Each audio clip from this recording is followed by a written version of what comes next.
Bon, le sujet que nous allons traiter aujourd'hui concerne la diététique et la prise de masse. Donc, il faut savoir quelque chose au préalable, certains petits détails, comme par exemple le nombre de repas, la fréquence à laquelle elle va devoir être prise et la nature des nutriments qui vont être intégrés donc à l'intérieur.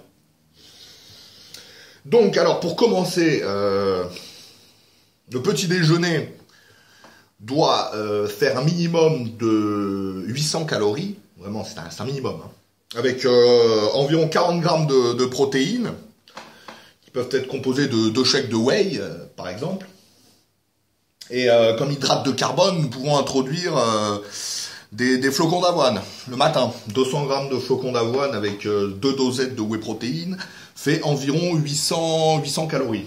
Donc là, avec ça, on peut bien commencer la journée. L'idéal étant, dans la matinée, de faire donc 2 repas. Un repas le matin, donc le petit déjeuner, et une collation de la matinée, aux alentours de 10 heures, qui sera, elle, composée de weight gainer. Donc il faudra se supplémenter dans un premier temps en whey protéine, plus en weight gainer, ce qui est la base, le plus important.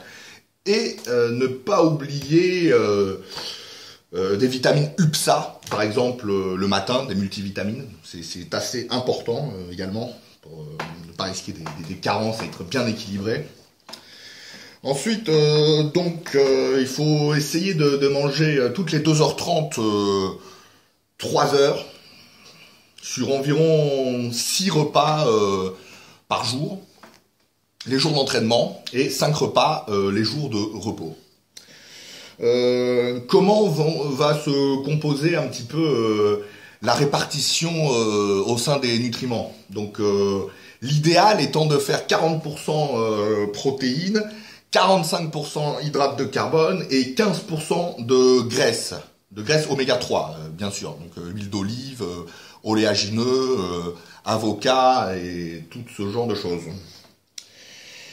Ce qu'il faut savoir aussi également en repère calorique, par exemple, c'est que pour vous donner un ordre de grandeur, on va parler un petit peu technique, on reviendra dessus un petit peu plus tard. Par exemple, un ectoméso de 70 kg devra manger les jours de repos minimum 3300 calories environ et les jours d'entraînement environ 3700 calories. Ça c'est un repère de base. Et puis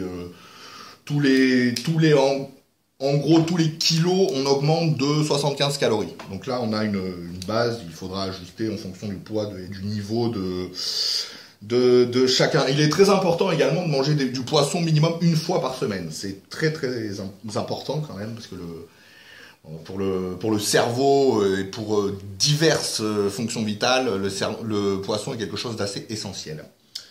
Il faut également prendre de la viande rouge, mais plutôt maigre, qu'elle n'excède pas 5% de matière grasse. C'est bien, c'est pas mal. Pour les hormones stéroïdiennes, la viande rouge est conseillée.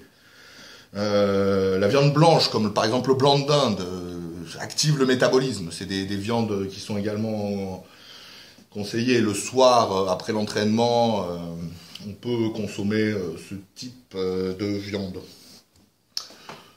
Ensuite, qu'est-ce que nous pouvons rajouter? Les légumes, qui est également une chose très importante, les fibres alimentaires qui va on va dire, gérer un petit peu diverses fonctions digestives et de confort ainsi que d'assimilation. Il est important de consommer quand même environ 300 à 400 grammes de légumes par jour. Vapeur, bouillie, sans gras. C'est le mieux.